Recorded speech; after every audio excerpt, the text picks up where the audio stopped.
are going to focus on types of heat treatment process, in which we are going to study about surface hardening. Our fifth topic which is going to cover, that is surface hardening process. Okay, let's get started. Okay student, so इस video में हम सबसे पहले cover करेंगे first of all definitions, है ना, definitions of surface hardening, ये चीज़ पहले फोकस होगी। इसके बाद हम बेसिक प्रोसेस, ठीक है, प्रोसेस ऑफ सरफेस हार्डनिंग, क्या क्या चीज़ें हैं इसके अंदर, वो चीज़ हम फोकस करेंगे, कैसे सरफेस हार्डनिंग प्रोसेस किया जाता है। और नेक्स्ट एंड द लास्ट जो इसके अंदर मेन फोकस होगा वो होंगे इनके types. Okay, types of surface hardening. तो ये मेन मोटो रहेगा, ये मेन कंडीशंस रहेगा हमारे इस वीडियो लेक्चर्स के अंदर। ओके, इसके साथ एडवांटेजेस भी हैं और लिमिटेशंस कुछ भी हैं और नीड्स भी हैं, वो चीज़ हम अपने next day to day video के अंदर हम कवर करेंगे। Okay, so moving with the basic definition of induction hardening. जैसा आप देख सकते हैं यहाँ पे बेसिक डेफिनेशन आपको प्रोवाइड किया गया है इंडक्शन हार्डनिंग का, और कुछ हम प्रोसेस का भी जानने की कोशिश करेंगे कि क्या है। Okay, so basically induction hardening involves the placing of a steel और अ कंपोनेंट, कोई भी कंपोनेंट, चाहे वो फेरस का ही मटेरियल होगा, कोई भी कंपोनेंट का, ठीक है, विद इन अ कॉइल, है ना, through which a high frequency current is passed. Okay, in induction hardening, the ferrous metal or a steel component is been wind with a coil through which a high frequency current is been passed. Okay, then this current in the coil induce an eddy current surface layer and a heat surface layers up to the austenite state. अब basically इसमें होता क्या है, देखो मैं बहुत ही simple भाषा में आपको समझाता हूँ। आप ये देख रहे हैं इस समय, मैं फिगर थोड़ा हाईलाइट कर देता हूँ, पहले आपको फिगर सही से समझा दूँ तो जो कंटेंट है वो फिर आपको समझने में इजी रहेगा।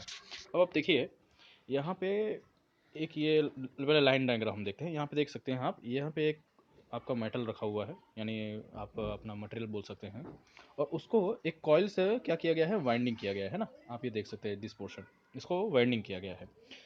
तो इसमें होता क्या है, इंडक्शन हार्डनिंग में क्या होता है, जैसे कि नाम खुद डिफाइन कर रहा है इंडक्शन हार्डनिंग। अब इसमें प्रोसेस बेसिकली क्या होता है, जो हीटिंग होता है ऑफ मेटल वो किसके थ्रू होता है, बाय यूजिंग करंट, है ना, करंट फ्लो होता है, उसके थ्रू मेटल को क्या किया करते हैं, हीट किया जाता है। तो ये जो प्रोसेस है, that process is known as induction hardening process. इसमें बेसिकली क्या होता है कि मेटल को आपका जो फेरस मेटल होता है उसे हीट किया जाता है by means of using electric current up to the which phase, austenite phase तक, यानी कि 723 डिग्री सेल्सियस तक उसको क्या करते हैं, हीट किया जाता है मेटल को। और उसके बाद सडनली उसको with the help of water input आप उसको कूल डाउन कर दिया जाता है सडनली। तो जिससे कारण क्या होता है कि इंडक्शन हार्डनिंग में आपका जो मटेरियल होता है वो उस सरफेस लेयर पे जो हीटिंग होता है वो उसी के कारण आपका होता है। क्लियर? यहाँ पे एक तो ये बेसिक मैंने आपको बताया, और सिमिलरली एक ये आप ये सेक्शन देख सकते हैं जिसके अंदर आप देख सकते हैं कि this is a metal part, और उसको हीटिंग के लिए जो किया गया वो कॉइल के थ्रू वाइंड करके उसको हीट प्रोवाइड किया जाता है। ओके, और वो किसके थ्रू होता है, by means of current in terms of coil. जितना करंट आप प्रोवाइड करेंगे bye means of power supply या फिर जनरेटर यूज़ करके हम उसको करते हैं, तो उससे जो करंट से जो हीट प्रोड्यूस होती है उससे मटेरियल की हार्डनिंग की जाती है। ओके,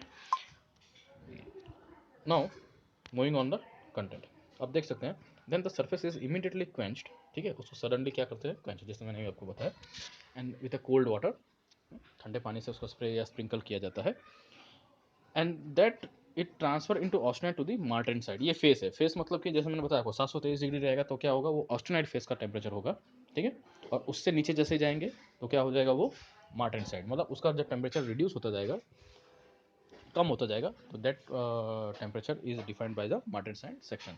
तो आप देख सकते हैं ऑस्टेनाइट फेस को चेंज करके किस पे होता है, मार्टेन साइड फेस पे। Okay, this principle is the induction hardening, यही प्रिंसिपल आपके इंडक्शन हार्डनिंग के अंदर यूज करते हैं, ठीक है, by means of providing electric current, heat provide किया जाता है मेटल के अंदर bye means of using coil या वाइंडिंग के थ्रू, और उसके बाद उसको सडनली क्या करते हैं, क्वेंच करते हैं bye means of using cold water, sprinkle किया जाता है सडनली, जिससे क्या होता है कि उसका ऑस्टेनाइट फेस का जो टेम्परेचर था, यानी जितना उसको हीट किया गया था, वहाँ से रिड्यूस होकर वो क्या हो जाता है, उसको आपका कम हो जाता है, यानी मार्टेन साइड फेस पे आ जाता है। यही आपका पूरा प्रोसेस होता है आपका इंडक्शन हार्डनिंग के अंदर। ओके। अब बेसिकली इंडक्शन हार्डनिंग के अंदर एडवांटेजेस क्या हैं वो देख लेते हैं। ठीक है, अब ये तो हमने समझ लिया कि पूरी तरह से प्रोसेस कि क्या प्रोसेस है इसका। अब बेसिक जो एडवांटेजेस और क्या क्या इसके हमको लाभ है, बेनिफिट्स क्या क्या हैं, वो चीज़ें हम यहाँ पे स्टडी करेंगे। अब देख सकते हैं यहाँ पे कुछ फिगर्स मैंने यहाँ पे प्रोवाइड किए हैं, आप देख लो। ये जो सेक्शन आप दिख रहा है वो आप देख सकते हैं यहाँ पे जो मेटल को हीट किया जा रहा है बाय मीन्स, आप देख रहे हैं ये कॉयल है ना, कॉयल वाइंडिंग किया गया है। अब इस पे जो हीटिंग कर रही जो प्रोसेस हो रहा है वो bye using of electric current.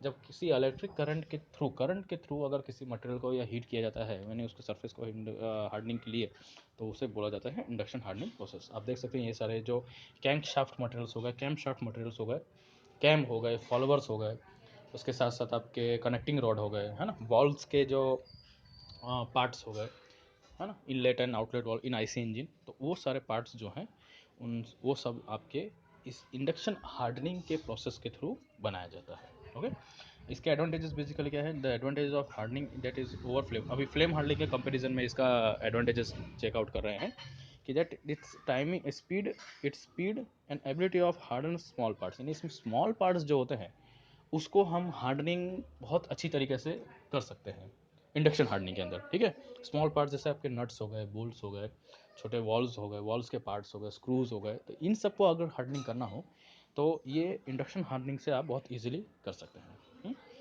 लेकिन एक चीज़ इसका डिफेक्टिव ये है कि इट इज़ एक्सपेंसिव, ये एक्सपेंसिव है।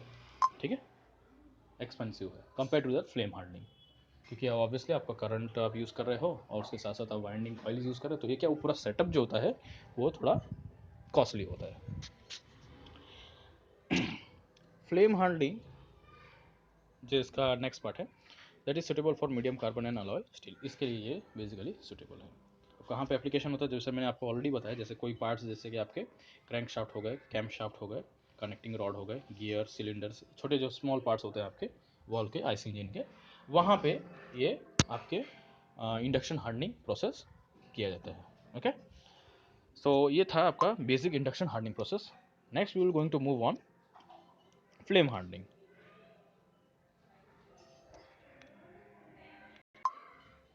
सो स्टूडेंट्स, अब अभी आप देख रहे हैं फ्लेम हार्डनिंग।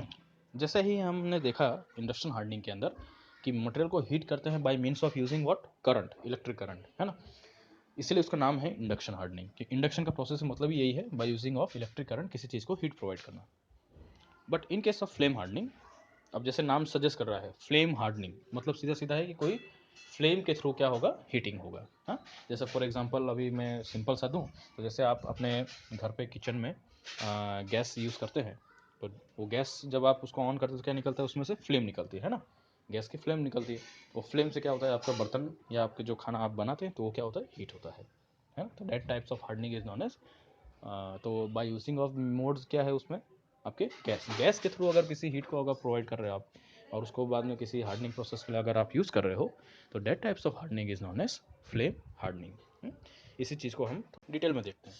तो आप देख सकते हैं यहाँ पे फ्लेम हार्डनिंग जो है that involves heating the surface of a steel to a temperature above critical point that is around 850 degree Celsius with a oxyacetylene flame, and then it is immediately quenched the surface with cold water, है ना। अब देखिए basic definition ये आपको यहाँ पे इसमें बता दिया है, उसके साथ साथ बेसिक प्रोसेस भी समझ लो।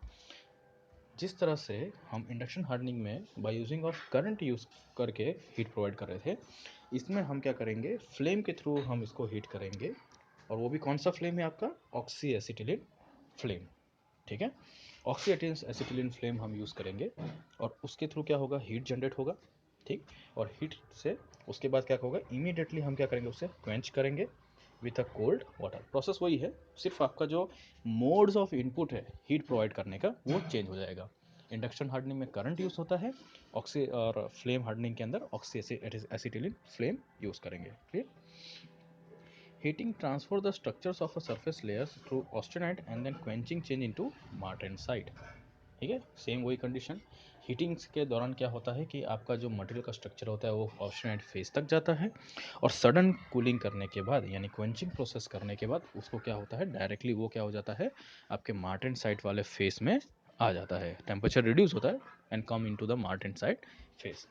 आप ये पिक्चर इमेज देख रहे हो, जिसके अंदर आपका फ्लेम हार्डनिंग को दिखाया गया है। आप देख सकते हैं ये मटेरियल है आपका, और इसको आप देख रहे हैं साइड में इस तरह से जो टूल्स यूज़ किए गए हैं, जिसमें से आपका ऑक्सी एसिटिलीन गैस निकल रही है और उसको continuously bye using of flame उसमें हीट प्रोवाइड हो रही है ना, आप देख रहे हैं, और उसको उसी तरह से उसको हीट किया जा रहा है, यानी कि गर्म किया जा रहा है उसमें। सिमिलरली आप इस पोर्शन को भी देख सकते हैं, this portion is also been heated by using of flame hardening process, है ना। नेक्स्ट अब देख सकते हैं, now basically this flame hardening contents a surface layer which is about of harden of 50 to 60 HRC। ये HRC बेसिकली क्या होता है मैं आपको बताता हूँ। सो बेसिकली ये जो HRC है आपका, ये यहाँ पे जो टेस्टिंग के लिए आपने देखा है harden of about 50 to 60 HRC ये जो लिखा हुआ है। अब HRC बेसिकली क्या होता है, एक्चुअली ग्रेड होता है, जैसे कि आपका HRA, मैं एक बताता हूँ यहाँ पे HRA। तो HR जो है वो डिफाइन करता है आपका रॉकवेल हार्डनेस, ओके, या हार्डनेस रॉकवेल भी बोल सकते हैं या रॉकवेल हार्डनेस आप बोल सकते हैं, ठीक है। और A, B, C इस तरह से ग्रेड्स होते हैं। जैसे अभी यहाँ पे आपका HRC है, तो ये क्या अलग अलग टाइप के स्केल्स है हार्डनेस के, ठीक है। जितना ज़्यादा नंबर्स ऑफ ये आपके ग्रेड्स चेंजेस होते रहेंगे, उतना ही हार्डनेस क्या होगा, ज़्यादा रहेगा किसी भी मटेरियल का, ठीक है। जैसे HRA जो है उसका हार्डनेस जो होगा कम होगा compare to that of HRC वाला जो होगा। HR का मीनिंग होता है हार्डनेस रॉकवेल, या रॉकवेल हार्डनेस भी आप बोल सकते हैं उसको। रॉकवेल हार्डनेस टेस्ट बोलते हैं बेसिकली, जिसमें हार्डनेस की टेस्टिंग की जाती है ना। जैसे ब्रिनल हार्डनेस टेस्ट होता है, वैसे ही आपका रॉकवेल हार्डनेस टेस्ट भी होता है। Understand. So move on other things, जैसे कि उसके बाद फिर आपको बताया गया है, जैसे कि it is a lakhs expensive and in case of easily adopted by the large and complex shape. मतलब बेसिकली जिस तरह से हम इंडक्शन हार्डनिंग के मैंने आपको बताया था कि उसमें स्मॉल पार्ट्स जो होते हैं वो हम इजीली मैन्युफैक्चरिंग कर सकते हैं, इजीली हम उसको हार्डनिंग कर सकते हैं। सिमिलरली उसी केस के अंदर फ्लेम हार्डनिंग के अंदर आपका जितना बड़े साइज़ के जो आपके मटेरियल्स होते हैं, जो कॉम्प्लेक्स शेप्स और बिग साइज़ के जो आपके मटेरियल पार्ट्स होते हैं, उनको हार्डनिंग करने के लिए ये मेथड या फ्लेम हार्डनिंग जो है सफिस्टिकेटेड या बेस्ट मेथड होता है compare to that. Flame hardening parts must be tempered after hardening, मतलब इनमें टेम्परिंग करना ज़रूरी है, क्योंकि टेम्परिंग मैंने बताया था अच्छी तरह से टेंसाइल प्रोवाइड करता है मटेरियल में, तो ये चीज़ आपको फ्लेम हार्डनिंग के अंदर मिलेगा। It is all basically depend upon the alloys and the compositions of the desired hardness. जिस तरह से आपका मटेरियल का हार्डनेस का शेप्स आपको चाहिए होगा, उसके हिसाब से वो डिपेंडेबल है। तो यहाँ पे आप फिगर को देख सकते हैं, जैसे आप देखिए यहाँ पे फ्लेम हार्डनिंग के थ्रू भी मतलब मटेरियल को हीट कर रहे हैं। यहाँ पे भी आप देख सकते हैं कि सराउंडिंग में जो फ्लेम के थ्रू हीटिंग प्रोवाइड कर दी जा रही है और मटेरियल को हीट किया जा रहा है ना। This is the basic conditions of flame hardening process, okay. And material which contains around 0.4 to 0.95 around percentage of carbon of low alloy steel is the best suitable method or best suitable metals basically used for flame hardening process. Clear? So this was a basic content of hardening surface hardening process, जिसके अंदर हमने सीखा types of hardening. पहले तो basic आपने process सीखा, उसके बाद टाइप्स एंड कंटेंट मेन जो है उसके वो हमने स्टडी किए, ओके। सो यहाँ पे हमारा वीडियो ख़त्म करते हैं, और इसके बाद आपका नेक्स्ट जो टाइप है हार्डनिंग में वो हमको स्टडी करेंगे, okay. Till that good bye.